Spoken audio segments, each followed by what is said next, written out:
தமிழகத்திலே சட்ட ஒழுங்கை காக்கக்கூடிய டிஜிபி இதுவரைக்கும் நியமிக்கவில்லை. பல கூட்டத்தின் வாயிலாக தெரிவித்து விட்டேன், அறிக்கையின் வாயிலாக தெரிவித்து விட்டேன். ஆனால் சூடு சுரணை வெக்கமான எதுவுமே இல்லை.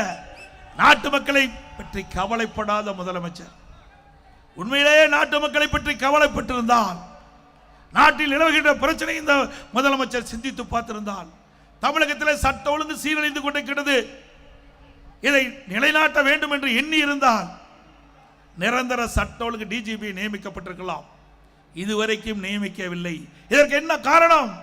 இந்த திராவிட முன்னேற்ற கழக அரசு அவர்கள் அனுப்பிய அந்த பட்டியலில் இருந்துதான் யுபிஎஸ்சி அதிலே 3 பேர் தேர்ந்தெடுக்கப்பட்டு இந்த மாநில அரசுக்கு அனுப்பி இருக்கின்றது.